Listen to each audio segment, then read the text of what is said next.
Hello students, I welcome you all to today's session. I hope everybody is doing perfect at their places. So today's topic is water. Learning topics: water sources in ancient times, water supply in cities, water sources in villages and undeveloped areas, water for cultivation, canal, using groundwater for irrigation, rainwater harvesting, water in the air, water as universal solvent, floating and sinking. Water is the most important form of nourishment for all forms of life. We can survive without food for several weeks, but it is not possible to live without water for more than a few days. यानी कि आप खाने के बिना रह सकते हैं, लेकिन बहुत दिनों तक पानी के बगैर नहीं रह पाएंगे. ये ह्यूमन बींग्स के लिए भी, एनिमल्स के लिए भी और प्लांट्स के लिए भी इक्वली इम्पॉर्टेंट है. We need water to drink, bathe, cook and wash things. तो आपको खाने के लिए, पीने के लिए, साफ सफाई के लिए पानी की ज़रूरत है. We also needed to water our crops. आपके क्रॉप्स को भी ग्रो करवाने के लिए पानी की ज़रूरत है. Various places where water is stored on the earth's surface are the water bodies. These water bodies, such as rivers, lakes, ponds, streams, oceans, etc., provide us water. Water covers more than 2/3 of the earth's surface. However, the availability of fresh water is just 0.5%. The rest is either salty seawater or is present in ice caps. We also get the water which is stored under the surface of the earth, that is, under the ground. We use pumps and wells to get underground water. Rainfall is the major source of water on the earth. यानी कि आपकी अलग अलग जगहों पे अर्थ पे water bodies available हैं in the form of rivers, lakes, seas and oceans. आपकी अर्थ का 2/3 से भी ज़्यादा हिस्सा पानी से ढका हुआ है, लेकिन यूज़ के लिए सिर्फ और सिर्फ 0.5% ही अवेलेबल है. बाकी सारा या तो नमकीन पानी है या फिर ऐसा पानी है जो आप यूज़ ही नहीं कर सकते. In our modern times, we easily get running water in the taps of our bathrooms, toilets, kitchens, etc. It is usually the water works department of the city that supplies clean drinking water in our homes. Advancement of technology has made water easily available in our homes. But have you ever thought how people used to get water in the olden days when no such technologies were available?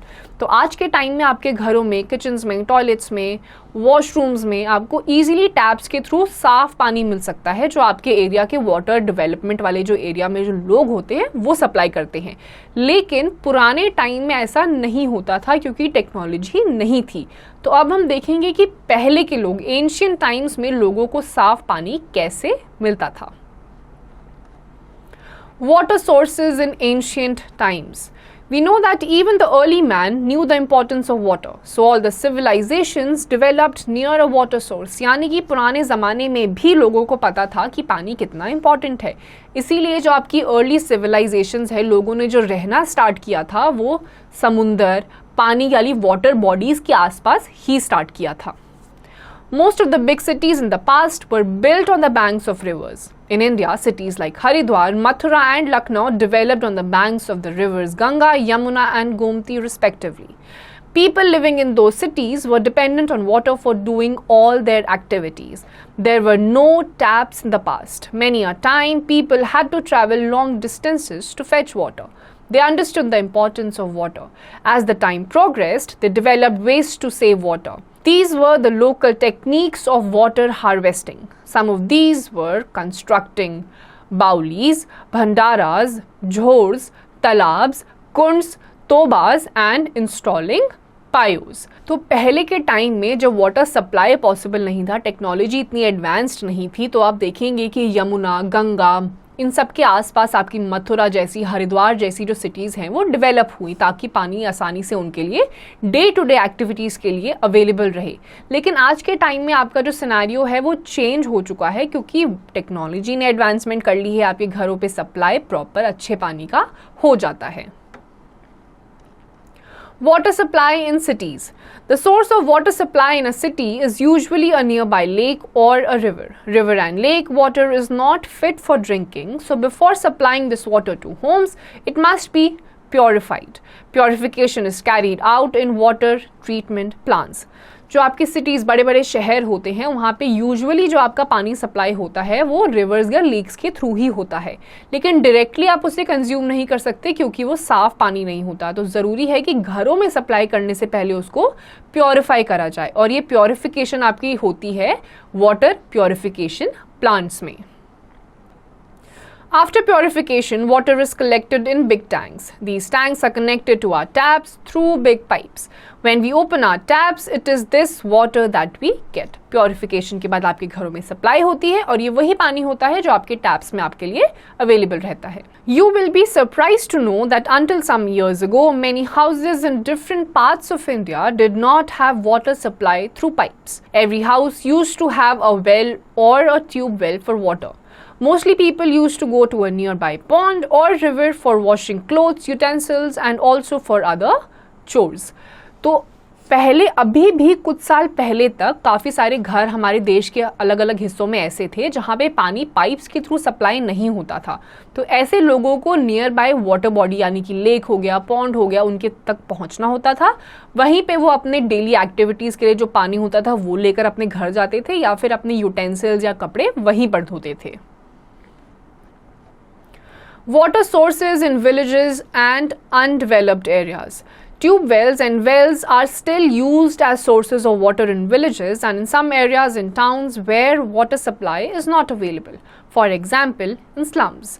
It is common to see people standing in long queues with buckets and other containers in front of tube wells. In areas where rainfall is scarce, people have to travel long distances to fetch water even today, यानी कि जो villages हैं वहाँ पे tube wells का use आज भी किया जाता है क्योंकि उनके घरों में पानी का सप्लाई नहीं होता है। साथ ही साथ कई ऐसे घर भी आपको वहाँ पे दिखेंगे विलेजेस में या फिर अनडेवलप्ड एरियाज़ में जहाँ पे हैंड पम्प्स हैं जहाँ से ग्राउंड वाटर निकाला जाता है, या फिर आज भी लोगों को अलग अलग हिस्सों में बहुत दूर तक जाना पड़ता है पानी को लेने के लिए। Wells are still dug in different parts of the country to obtain underground water. Underground water is lifted out from wells by using a rope and a bucket. Sometimes a pulley system is used to make the process easier. A pulley is a small wheel over which a rope or a chain is fixed. Buckets are tied to the end of this rope or chain. It is easier to pull a heavy object with the help of a pulley. तो आज भी कई सारे गाँवों में या कई सारे पार्ट्स ऑफ द कंट्री में वेल्स का यूज़ करा जाता है, वेल्स को डिग करा जाता है अंडरग्राउंड वाटर को लेने के लिए। या तो ये रोप और बकेट का यूज़ करते हैं या फिर पुले का यूज़ करते हैं। पुले होता है, बीच में एक व्हील अटैच्ड होती है और रोप होती है जिससे आप बड़ी ही आसानी से पानी को निकाल सकते हैं। A well is a deep hole dug in the ground where underground water is easily available. Water is taken out from the well with the help of a pulley. A pulley is a wheel with a grooved outer rim. A bucket is tied to the end of a rope and the rope is fitted in the groove of the wheel. As the rope is released, the bucket goes down into the well. When the bucket gets filled with water, it is taken out of the well by pulling the rope. यानी कि जो tube wells होते हैं वहाँ पे एक बड़ा ही गहरा गड्ढा होता है जिसमें पानी आपका अंडरग्राउंड वाटर अवेलेबल रहता है पुले के थ्रू, यानी कि बीच में एक व्हील होता है, बड़ी सी रोप होती है, एक एंड आपके पास होता है, दूसरे एंड में बकेट होता है। जैसे जैसे वो नीचे पहुंचता है पानी भरता है, आप बड़ी ही आसानी से खींच के उसे ऊपर निकाल सकते हैं। Step wells or baulis are common in Rajasthan and Gujarat. These are wells or ponds with a long corridor of steps that descend to the water level. Some step wells are used for swimming while others serve as meeting places for communities because they are very cool. A number of baulis can be found in Gujarat, Delhi, Agra, Lucknow, Maharashtra and Madhya Pradesh. The baulis were commonly found in the western part of India. जो आपके Wales होते हैं उसी का एक substitution है या फिर उसी के जैसा एक और हमारे पास अवेलेबल होता है पानी के लिए, अंडरग्राउंड पानी के लिए, जिन्हें कहा जाता है बाउलीज। ये गुजरात और राजस्थान में आपको आज की डेट में भी बहुत ज़्यादा मिलेंगे। ये बहुत बड़े बड़े कॉरिडोर्स होते हैं, स्टेप्स होते हैं, जो स्टेप्स आपको पहुँचाते हैं पानी के लेवल तक। ये अलग अलग एक्टिविटीज़ के लिए भी यूज़ करे जाते हैं क्योंकि इसके जो कॉरिडोर्स होते हैं ये पानी की वजह से बहुत ही ज़्यादा ठंडे होते हैं। ये आपको मध्य प्रदेश में मिलेगा, दिल्ली में मिलेगा, मिलेगा, आगरा में भी आपको देखने को मिलेंगे। Water for cultivation, farmers grow crops irrigating their fields with the help of streams, canals and tube wells. Irrigation of crops by sprinklers and drip irrigation methods are used by farmers nowadays. Water is carried to the fields through water channels or aqueducts. A system of dams, pipes and pumps are required for modern irrigation so that water reaches farmers through water canals. यानी कि ये जो पानी है आपका cultivation, crops की harvesting के लिए भी यूज़ करा जाता है। अलग अलग मेथड्स यूज़ करे जाते हैं, या तो बहुत बड़े बड़े कैनाल्स के थ्रू आपके पाइप्स अटैच करे जाते हैं और उन पाइप से डायरेक्टली पानी आपका आ जाता है आपके इरिगेटिंग फील्ड्स में। तो फार्मर्स के लिए ये बहुत ही एक अच्छा रेवोल्यूशन या फिर आप एडवांसमेंट कह लीजिए, जिनकी वजह से बहुत ही आसानी से रिवर्स, लेक्स या कैनाल्स में से पानी सीधे के सीधे आपके इरिगेटिंग फील्ड्स में आ जाता है। की fact, 22 March is celebrated every year as the World Water Day, यानी कि 22 मार्च को आपका वर्ल्ड वाटर डे सेलिब्रेट किया जाता है। The United Nations has said that a person should get a minimum of 50 liters, 2.5 buckets of water every day. United Nations Conventions ने कहा है कि आपकी हर फैमिली में कम से कम डेली 2.5 बकेट पानी होना ही चाहिए, प्रोवाइड आपको करना ही पड़ेगा। Canal. A canal is an artificial river made to take water from one place to another. Canals draw water from rivers or artificial reservoirs such as dams. A main canal is divided into branches which are further divided into distributaries. Now, canals are considered to be the best means of irrigating the crops. जो canals होते हैं वो आपके artificially made rivers होती हैं, artificially made water bodies होती हैं जो basically आपके irrigation के लिए बनाई जाती हैं। ये पानी rivers से आता है या फिर डैम्स से भी आ सकता है या फिर locally made reservoirs से भी आप extract कर सकते हैं। और आज की डेट में जो canals हैं वो आपका main source है for irrigating the fields. Using groundwater for irrigation. Groundwater is also used for irrigation, which is lifted by pumps through bore wells.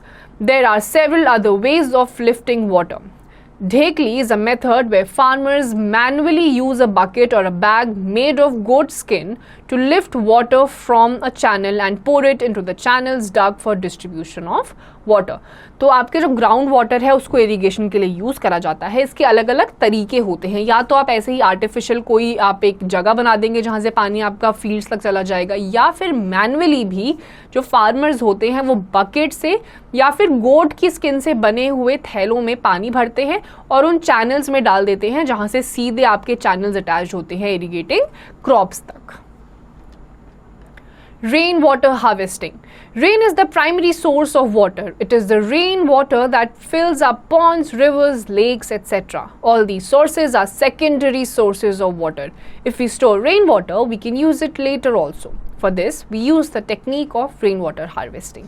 यानी कि आपके जितनी भी वाटर बॉडीज है, रिवर्स हो गया, लेक्स हो गए, तालाब हो गए, इन सब में पानी आता है बारिश के पानी से। तो ज़रूरी है कि जो बारिश का पानी है उसे आप कंजर्व करके रखें ताकि आप बाद में उसे यूज कर सकें, और इसी टेक्निक को कहते हैं rain water harvesting.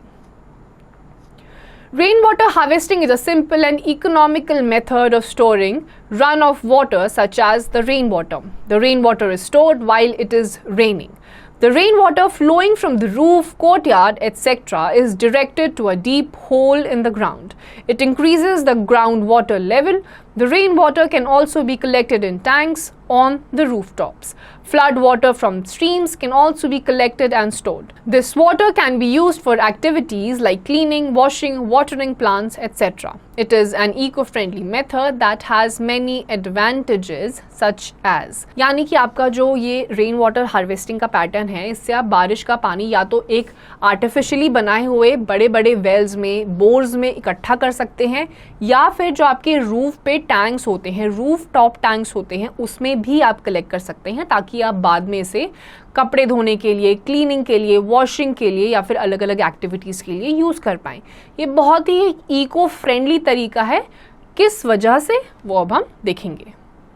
The level of ground water increases, जो ग्राउंड वाटर का लेवल है बढ़ जाता है, यानी कि आपके पास ज़्यादा पानी आ जाता है। The incidence of floods and droughts decrease, जो फ्लड्स के जो रीज़न होते हैं, बहुत ज़्यादा बारिश की वजह से बाढ़ आ जाती है, वो भी इसकी वजह से कम हो जाता है।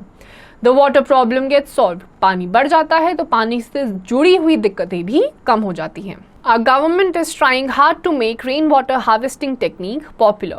Shri Rajinder Singh of Tarun Bharat Sangh has got the Magsaysay Award for his work in water harvesting in Rajasthan. यानी कि हमारी गवर्नमेंट इस टेक्निक को बहुत से ज़्यादा प्रमोट करने की कोशिश कर रही है, जिससे कि आपका पानी से जुड़ी हुई जितनी भी दिक्कतें हैं वो कम हो जाए। राजस्थान के जो श्री राजेंद्र सिंह हैं उनको मैग्सेसे अवार्ड मिला है क्योंकि उन्होंने वहाँ पे रेन वाटर हार्वेस्टिंग को बहुत ही बड़े लेवल पे प्रमोट करा है। Water in the air. Water is colorless and odorless and is measured in liters. Water is also present in the air around us in the form of water vapor. The amount of water vapor found in the air varies from place to place. During rainy season, when there is a lot of water vapor in the air, we say it is very humid. This weather makes us feel hot and sticky. Clouds, fog, rain and snow are made from water vapor. When the amount of water vapor in the air is more, rainfall is likely to occur. In areas where the climate is wet, there is more water vapor in the air. In dry areas, the amount of water vapor in the air is less. यानी कि आपका जो पानी होता है ये आपकी हवा में भी प्रेजेंट होता है। जितना ज़्यादा मॉइस्चर उतनी ही ज़्यादा आपकी ह्यूमिडिटी बढ़ जाती है। अगर आपकी हवा में ज़्यादा मॉइस्चर होगा तो आपको गर्मी ज़्यादा लगेगी और बहुत ही ज़्यादा स्टिकीनेस फील होगा। इस वेदर कंडीशन को कहते हैं ह्यूमिडिटी। ड्राई लोकेशंस जो होती हैं वहाँ पे कम से कम वाटर वेपर्स होते हैं क्योंकि वहाँ पे वाटर बॉडी ज़्यादा नहीं होती हैं। Thus, the amount of water vapor in the air affects the weather and climate of a place. The climatic condition, that is, temperature, amount of rainfall, etc. of a place for a short period is called weather. यानी कि जितना ज़्यादा water vapour होगा आपकी हवा में उतनी ही ज़्यादा उस एरिया में रेनफॉल होगी। On a rainy day, the weather could be cloudy with spells of rainfall, but the very next day, the weather at the same place could be sunny and bright. So, weather may change in a very short time. यानी कि weather जो होता है वो ज़्यादा लंबे time के लिए एक जगह पे स्टे नहीं करता। आज के दिन बारिश हो रही है तो अगले दिन ज़रूरी नहीं है कि बारिश हो, अगले दिन बहुत ज़्यादा तेज़ धूप भी हो सकती है। तो ये जो चेंज होता है टेम्परेचर में इसको कहा जाता है weather. The climate of a place, on the other hand, is the average weather condition during different seasons throughout the year. For example, the climate of a hilly region is cold and the climate in a desert is hot and dry. तो लंबे time के लिए अगर थोड़ा कुछ weather आपका रहता है एक जगह पर तो उसे कहा जाता है क्लाइमेट। जैसे कि माउंटेनियस जहाँ पे पहाड़ होते हैं, बर्फ़ होती है, वहाँ का जो क्लाइमेट होता है वो ठंडा होता है। ऑन दी अदर हैंड जो डेजर्ट्स होते हैं, रेगिस्तान होते हैं, वो ड्राई होते हैं, वाटर बॉडीज़ कम होती हैं, तो वहाँ पे गर्मी ज़्यादा होती है, तो वहाँ का क्लाइमेट होता है hot. Water as universal solvent. A solvent is a liquid in which another substance can dissolve. The substance that dissolves in a liquid is called solute. For example, sugar is the solute and water is the solvent. Water is called a universal solvent because most things dissolve in it. Solvent का मतलब होता है कोई ऐसा liquid जिसमें दूसरा substance आपका आसानी से घुल जाता है। तो पानी ऐसा सॉल्वेंट, इसको यूनिवर्सल सॉल्वेंट इसीलिए कहा गया है क्योंकि इसमें ज़्यादातर जो सब्सटेंसेस होते हैं वो पानी में ही घुलते हैं। Sugar solute plus water solvent gives out sugar solution, यानी कि पानी में अगर आप चीनी को डालेंगे, चीनी की ग्रैन्यूल्स को डालेंगे तो वो आसानी से घुल जाते हैं और एक मीठा पानी आपके लिए बना देंगे। आपको इसमें शुगर के ग्रैन्यूल्स नहीं दिखाई देंगे। दिस प्रूव्स कि आपका पानी जो है वो एक यूनिवर्सल सॉल्वेंट है। Materials like wood, chalk, stone and oil do not dissolve in water and are said to be insoluble. Sugar, salt and carbon dioxide dissolve in water and are said to be soluble. आपकी लकड़ी हो गई, कोई भी ऐसा hard material हो गया, sand हो गया, ये पानी में डिसॉल्व नहीं होता है, इसीलिए इन्हें कहा जाता है insolubles. सॉल्ट, शुगर ऐसी चीज़ें आपकी पानी में डिसॉल्व हो जाती हैं, इसीलिए इन्हें कहा जाता है solubles. Floating and sinking. Some things like paper, oil and thermocol float on water. Some things like stone and wood sink in water. Why do two objects of the same size and shape like wood and paper that occupy the same volume sink or float? अगर आप पानी में कोई thermocol की plate या फिर paper डालते हैं तो वो फ्लोट करने लग जाते हैं, बट दूसरी ही तरफ अगर आप वुड लॉग डालते हैं, वुड डालते हैं या कोई भारी चीज़ डालते हैं तो वो डूब जाती है। ऐसा क्यों होता है? This is because the amount of matter packed in a given volume differs from material to material. The amount of matter present in a given volume of a material is called density. इसका मतलब है जो भारीपन होता है, density होती है, volume होता है, वो मटेरियल टू मटेरियल डिपेंड करता है. जो लकड़ी होती है वो भारी होती है, डेंसिटी ज़्यादा होती है, वॉल्यूम ज़्यादा होता है, इसीलिए वो अंदर चली जाती है, डूब जाती है. ऑन द अदर हैंड आपका पेपर कम डेंसिटी का होता है, इसीलिए वो फ्लोट करता है. If water is denser than object, the object floats, and if an object is denser than water, the object sinks. If the object has the same density as water, it floats slightly below the surface. यानी कि आपका density पे depend करता है कि आपका जो object है फ्लोट करेगा, डूबेगा या फिर तैरेगा. अगर डेंसिटी ज़्यादा है तो वो डूब जाएगा, डेंसिटी अगर कम है तो वो स्विम करेगा, और अगर डेंसिटी इक्वल है तो वो फ्लोट करेगा. So students, here comes the end of this chapter. I hope आपको ये चैप्टर समझ में आ गया होगा. इसकी जो एक्सरसाइजेज है वो आपको खुद से प्रैक्टिस करनी है.